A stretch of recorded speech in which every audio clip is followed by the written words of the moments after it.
Lugares malditos.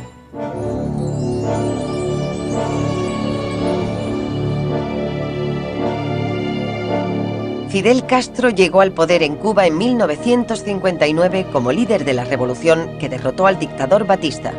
El ascenso de Castro y sus contactos con la Unión Soviética inquietaron enseguida a Estados Unidos. Tras intentos encubiertos para derribarlo, un embargo económico y el fracaso de la invasión de Bahía de Cochinos por exiliados cubanos en abril de 1961, se llegó a un aterrador enfrentamiento.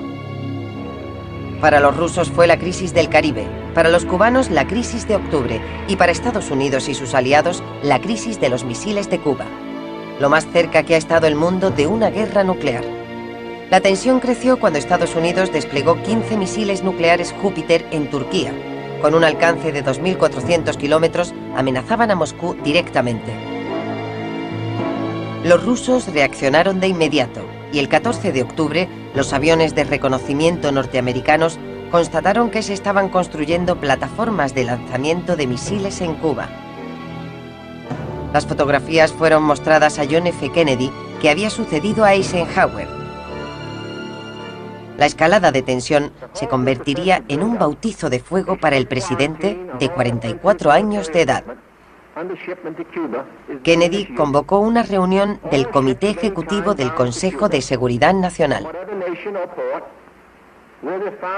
Descartando un ataque aéreo preventivo y resistiendo las presiones de la Junta de Jefes de Estado Mayor para una invasión, Kennedy decidió que lo mejor era imponer un bloqueo naval a Cuba. Aunque atendiendo al derecho internacional, el término cuarentena sustituyó al de bloqueo. Durante unos cuantos días, el ministro de Asuntos Exteriores soviético, Andrei Gromyko, negó la presencia de misiles en Cuba. Pero los aviones de reconocimiento U-2 confirmaban que 4 bases no solo estaban construidas, sino que ya eran operativas.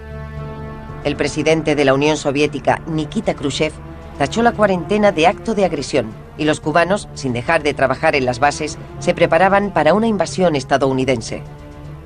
El 25 de octubre la crisis llegó a su culmen cuando Estados Unidos estableció el grado de alerta DEFCON 2 por primera vez en la historia, y los soviéticos no daban muestras de retirada. El 27 de octubre Castro estaba preparado para luchar y había dirigido una carta a Khrushchev solicitando un ataque preventivo contra Estados Unidos.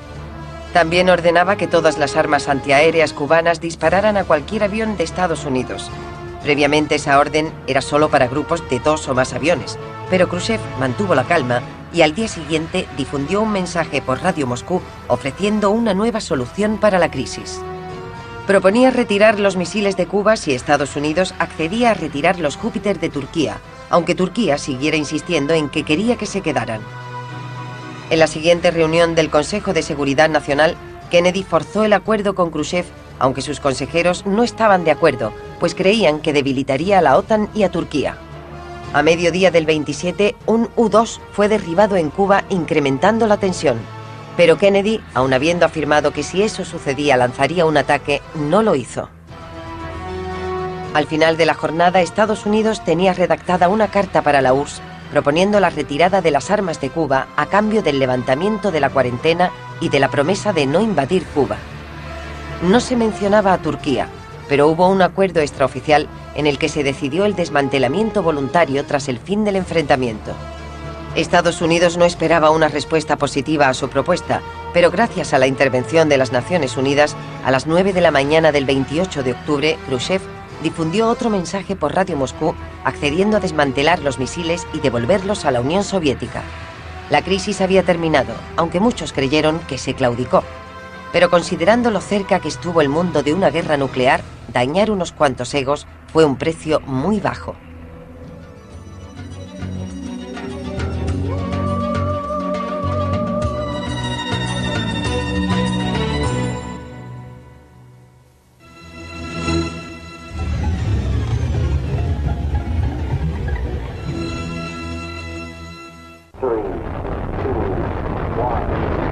Al poder en Cuba en 1959 como líder de la revolución que derrotó al dictador Batista. El ascenso de Castro y sus contactos con la Unión Soviética inquietaron enseguida a Estados Unidos. Tras intentos encubiertos para derribarlo, un embargo económico y el fracaso de la invasión de Bahía de Cochinos por exiliados cubanos en abril de 1961, se llegó a un aterrador enfrentamiento. Para los rusos fue la crisis del Caribe, para los cubanos la crisis de octubre y para Estados Unidos y sus aliados la crisis de los misiles de Cuba. Lo más cerca que ha estado el mundo de una guerra nuclear. La tensión creció cuando Estados Unidos desplegó 15 misiles nucleares Júpiter en Turquía. Con un alcance de 2.400 kilómetros, amenazaban a Moscú directamente. Los rusos reaccionaron de inmediato y el 14 de octubre los aviones de reconocimiento norteamericanos constataron que se estaban construyendo plataformas de lanzamiento de misiles en Cuba. Las fotografías fueron mostradas a John F. Kennedy, que había sucedido a Eisenhower. La escalada de tensión se convertiría en un bautizo de fuego para el presidente de 44 años de edad. Kennedy convocó una reunión del Comité Ejecutivo del Consejo de Seguridad Nacional. Descartando un ataque aéreo preventivo y resistiendo las presiones de la Junta de Jefes de Estado Mayor para una invasión, Kennedy decidió que lo mejor era imponer un bloqueo naval a Cuba. Aunque atendiendo al derecho internacional, el término cuarentena sustituyó al de bloqueo. Durante unos cuantos días, el ministro de Asuntos Exteriores soviético Andrei Gromyko negó la presencia de misiles en Cuba. Pero los aviones de reconocimiento U-2 confirmaban que 4 bases no solo estaban construidas, sino que ya eran operativas. El presidente de la Unión Soviética, Nikita Khrushchev, tachó la cuarentena de acto de agresión y los cubanos, sin dejar de trabajar en las bases, se preparaban para una invasión estadounidense. El 25 de octubre la crisis llegó a su culmen cuando Estados Unidos estableció el grado de alerta DEFCON 2 por primera vez en la historia y los soviéticos no daban muestras de retirada. El 27 de octubre Castro estaba preparado para luchar y había dirigido una carta a Khrushchev solicitando un ataque preventivo contra Estados Unidos.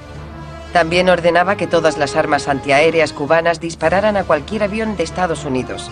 Previamente esa orden era solo para grupos de 2 o más aviones, pero Khrushchev mantuvo la calma y al día siguiente difundió un mensaje por Radio Moscú ofreciendo una nueva solución para la crisis.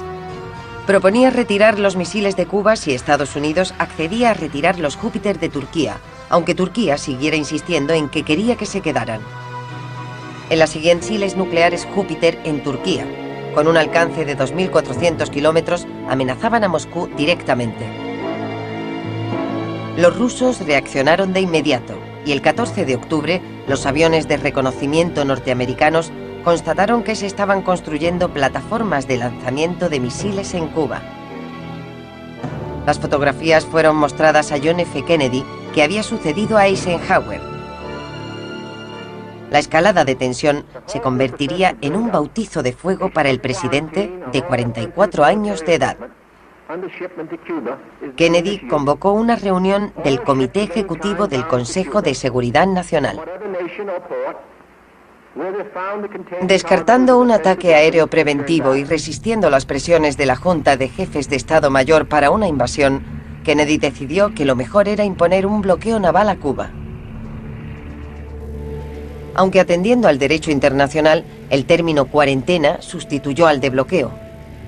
Durante unos cuantos días, el ministro de Asuntos Exteriores soviético Andrei Gromyko negó la presencia de misiles en Cuba. Pero los aviones de reconocimiento U-2 confirmaban que 4 bases no solo estaban construidas, sino que ya eran operativas.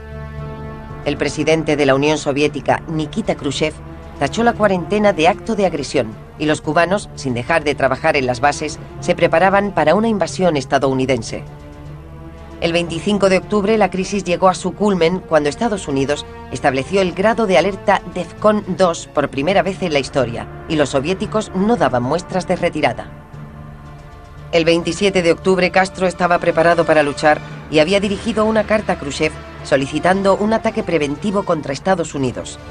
También ordenaba que todas las armas antiaéreas cubanas dispararan a cualquier avión de Estados Unidos.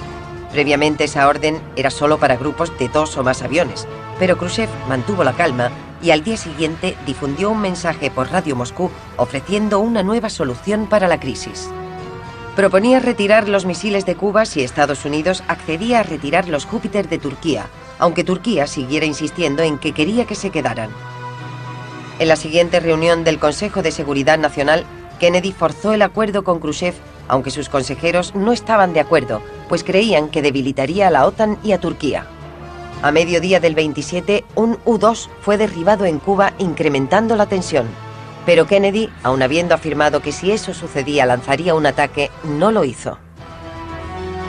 Al final de la jornada, Estados Unidos tenía redactada una carta para la URSS proponiendo la retirada de las armas de Cuba a cambio del levantamiento de la cuarentena y de la promesa de no invadir Cuba. No se mencionaba a Turquía, pero hubo un acuerdo extraoficial en el que se decidió el desmantelamiento voluntario